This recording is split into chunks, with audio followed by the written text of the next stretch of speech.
Christians, they say, well, I read my Bible, I study, I pray, I go to church, and nothing's better. What is unfinished? Dr. Tony Evans says the answer may be that we're serving something other than the Savior. It's something unfinished whenever you're a hostage. You can't do part of it. Your obedience must be complete. This is The Alternative with Dr. Tony Evans, author, speaker, senior pastor of Oak Cliff Bible Fellowship in Dallas, Texas, and president of the Urban Alternative. Whether it's drugs, alcohol, or just too much food or TV, a lot of us are caught up in behaviors that we can't seem to stop, even though we've tried. Let's turn to 2 Kings chapter 5 as Dr. Evans explains why our efforts at self-improvement fail and how we can break the cycle that keeps us trapped. A POW is a prisoner of war. It is a person who has been captured by the enemy, who is held hostage in the context of a conflict. It is where the opposition or the enemy now controls the movements, the actions, the reactions of the person who has been captured. Many Christians are POWs, prisoners of spiritual warfare. They have been captured by the enemy, and there appears to be no way of escape.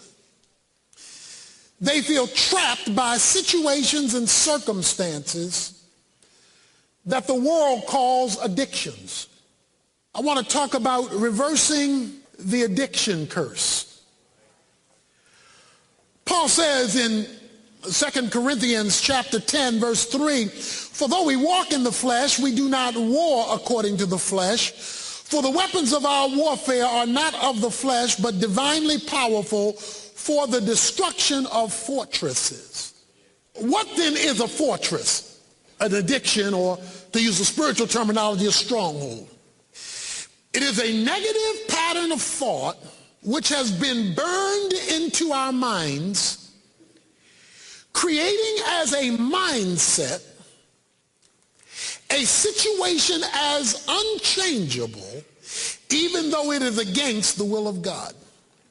A fortress, addiction, a stronghold, is a pattern of thinking that has been burned into our minds that accepts a situation as unchangeable and unfixable, even though our conclusion about it goes against the will of God. It is the feeling of hopelessness that you have regarding the stronghold that you or someone you know happens to be trapped in. You can hear a person describe their stronghold because they will always say something like, I can't help it. I can't stop it. I can't change it. I can't fix it. And what they're saying is, it's got me, I don't have it. And when that stronghold really becomes prolific in the life of the individual, and I'm talking about Christians here specifically, then what happens is that they begin to identify their personhood by the stronghold. They will say, well, I am an alcoholic. I am a homosexual. I am a compulsive gambler. That thing has become so strong that now they don't know how to talk about themselves without describing themselves as that thing. They begin to believe what they say they are. In the Bible, a stronghold is more than gambling. It is the spirit of gambling. It is more than pornography. It is the spirit of immorality. It is a spiritual reality that is infusing this burning process upon you. And that is why if you are not able to address the spiritual cause, you're not really fully addressing its manifestation in the life. So a stronghold is a pattern that has been burned into your thinking so that you view as unchangeable a situation. And you know you're in it because there is hopelessness about it. Now, if we're going to cure it, whatever it is for you or me or us or others, then we need to understand the cause of it. If we're going to cure it, then we've got to understand the cause of it. And perhaps what I share with you today about reversing the addiction or stronghold curse, you will be able to utilize with someone in your family or some friend who has been trapped. They've gone to 12-step everything and have found no release from their situation. Well, let's look at the cause. He tells us in verse 5, we are destroying speculations and every lofty thing raised up against the knowledge of God, and are taking every thought captive to the obedience of Christ. At the end of verse 4, he says we must destroy fortresses or strongholds. Beginning of verse 5, he says destroy again, but then he says what you must destroy is not the thing itself. He says what you must destroy are speculations, knowledge, and thoughts. In other words, the problem is not in the habit, the problem is in the mind. The habit is the expression of the thinking. To fix the habit, you've got to fix the thought. So simply telling a person you should not do that is not enough. Because unless they've changed their thinking about the it that is controlling them, the it will keep controlling them. He says what you must destroy if you want to get rid of the fortress are the speculations, knowledge, and thought patterns that are the spiritual impetus behind the fortress being built in the first place.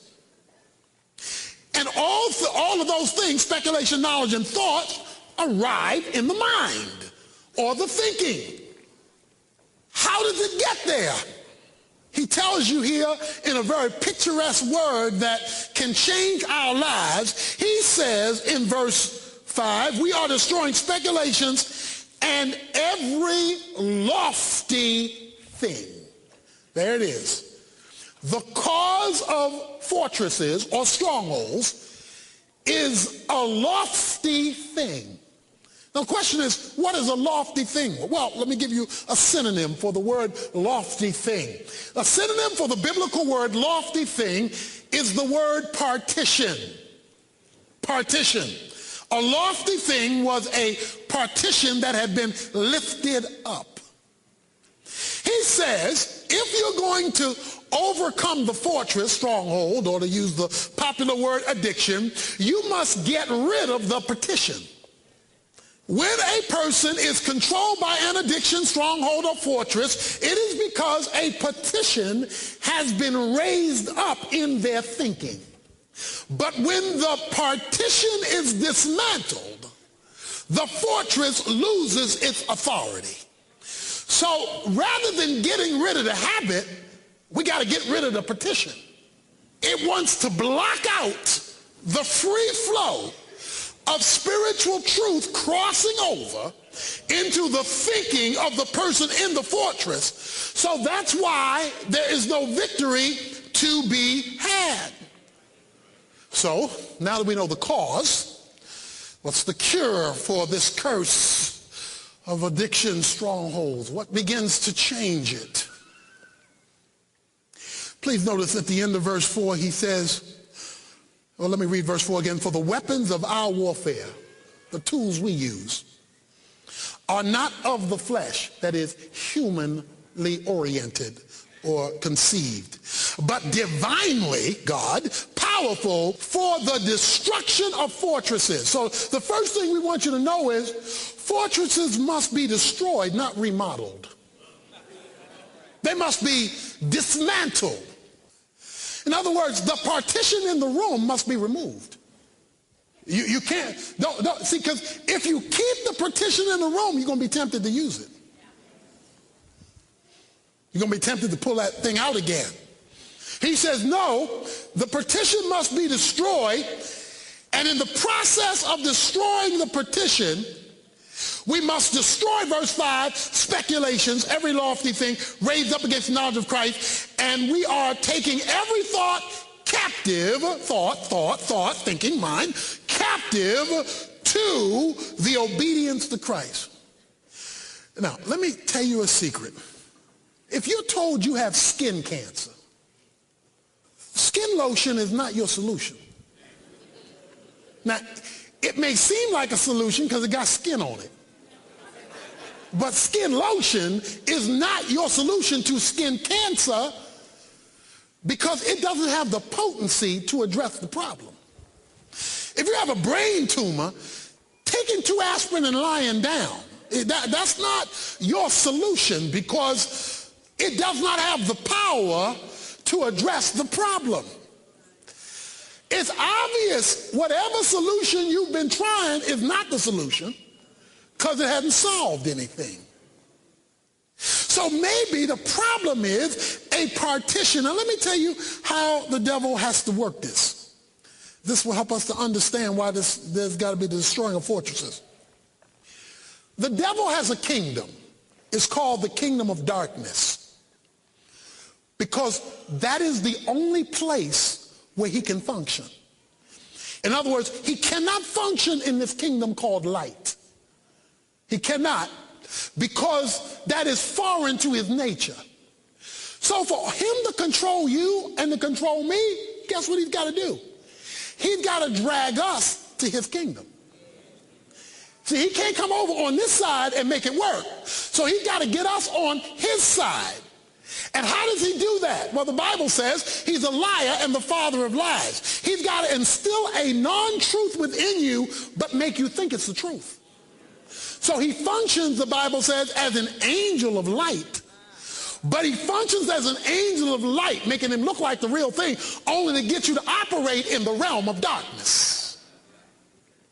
And so that is how he tries to control us. Well, Dr. Evans will come back with more on that in just a moment. Right now, though, he has a few words to share with us. Dr. Evans? Friends, I am so delighted for the privilege God gives me to speak into your life. And I hope that you believe that through what we do, God is speaking into your life. To do what we do, however, does take a lot of expense. And of course, that means that the cost has to be met from those who are ministered to through this ministry. If God is indeed blessing you and others that you know, would you come alongside and become one of our friends, one of our partners, to say, we're going to stand with you as you preach the word, as you train leaders, as you build churches, as you reach into communities through the Adopt a School initiative. We're going to stand with you as you develop resources for the spiritual growth of people because of what is happening in my life and the life of folks that I know, that you are standing with us. We need to hear that message from you because that's a vote for us to keep doing what we're doing and to keep doing it even better. We can do that with your help. It takes all of us working together to keep this ministry coming to you each day. And every gift matters to us, large or small. So as our way of saying thanks for your contribution of any amount, we'd like to send you Tony's brand new book, 30 Days to Overcoming Addictive Behavior. It's a day-to-day journey through the Bible's plan for breaking free of behaviors that have you trapped. We'll also include all 5 full-length CDs in Tony's current teaching series, Overcoming Strongholds. Drop by TonyEvans.org today to make the arrangements before time runs out on Friday. Or let one of our staff members help you by giving us a phone call day or night at 1-800-800-3222. We really appreciate it. Right now, though, let's get back to more of our message. Here's Dr. Evans. There is only one thing that can beat a lie, and that's the truth. There is only one thing that can beat a lie, and that's the truth. And you shall know the truth, and the truth shall set you up. Now, what that means is, if you're not free and I'm not free, either we don't know the truth or are not utilizing the truth that we know, or God is a liar. So if God is not a liar, because by two immutable things it is impossible for God to lie, that means that a fortress or a stronghold for which is holding us hostage, which means we're not free, is either we don't know the truth or we're not utilizing the truth that we know. Let's try to illustrate it this way. A great biblical illustration. Great biblical illustration. In Joshua chapter 6, the walls of Jericho come tumbling down. It's a fortress. It's a walled city. It's a stronghold.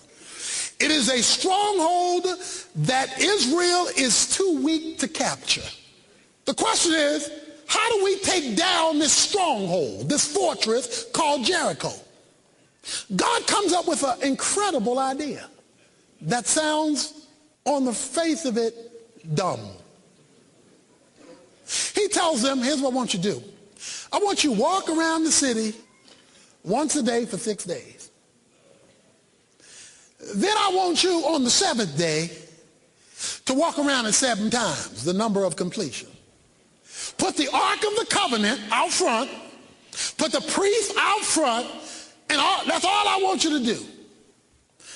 Joshua, who's the military leader, now has a choice. Since what God just said doesn't make sense, let us lean to our own understanding of how to fight.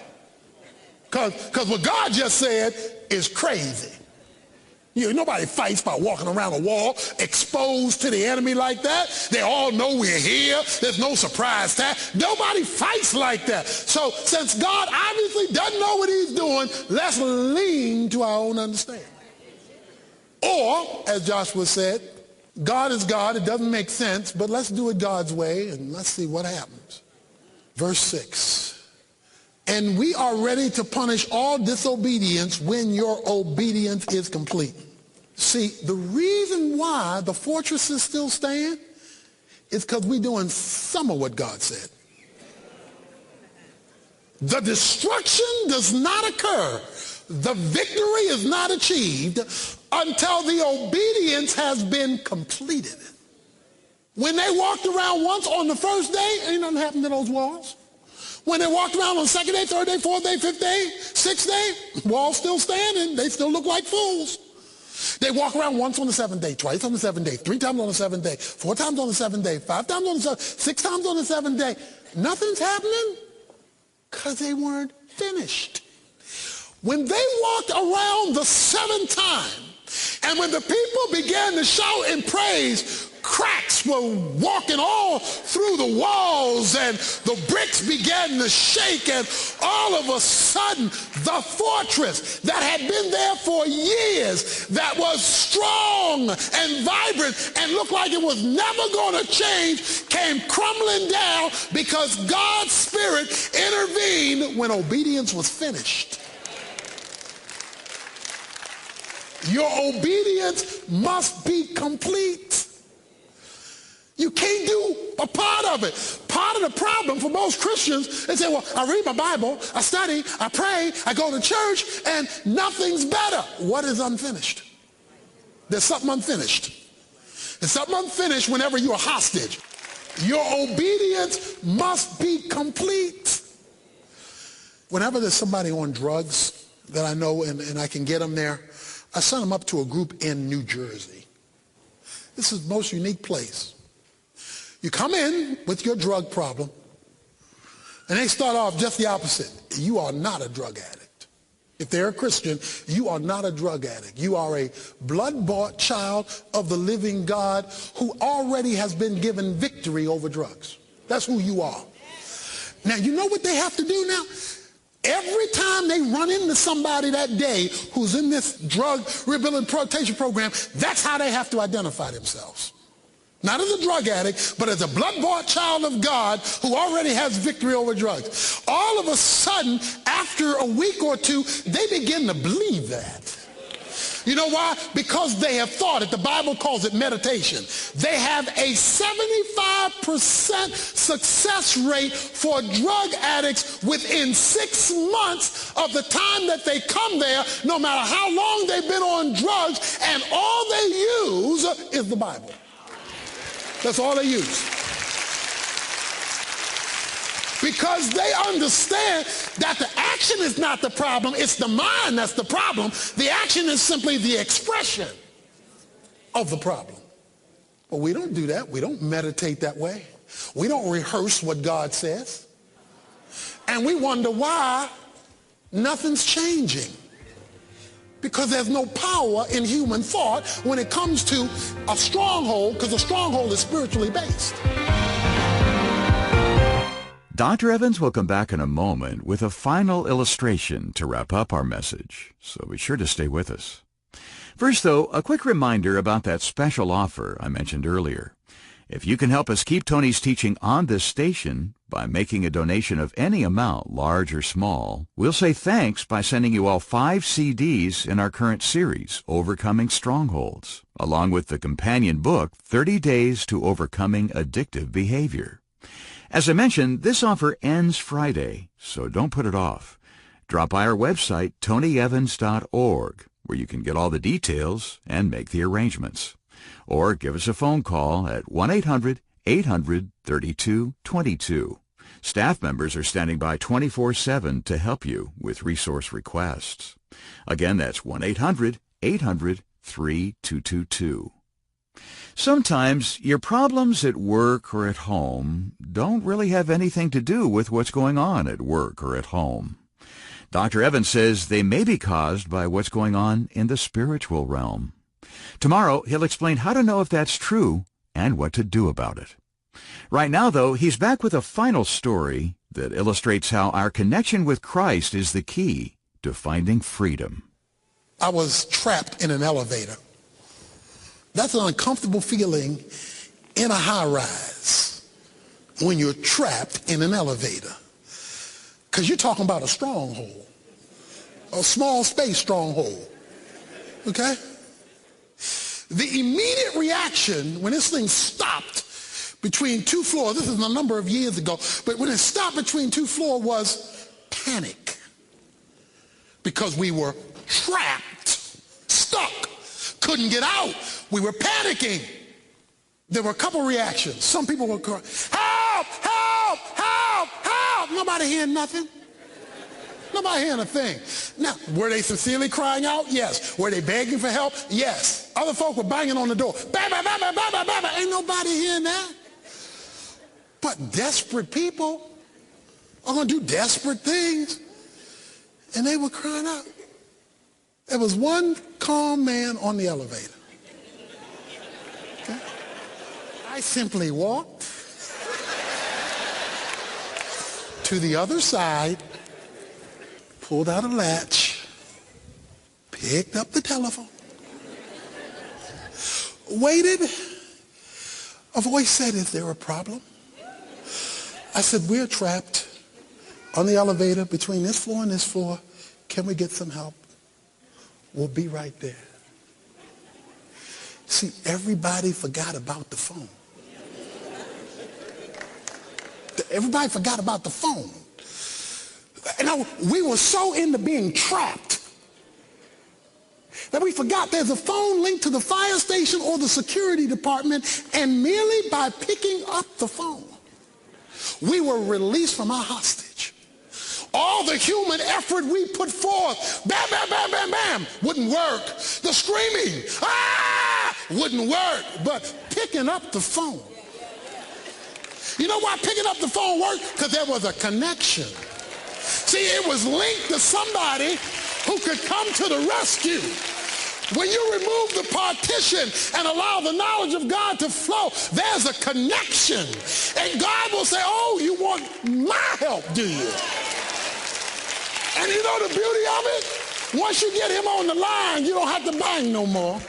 You don't have to scream no more. In fact, a whisper will do,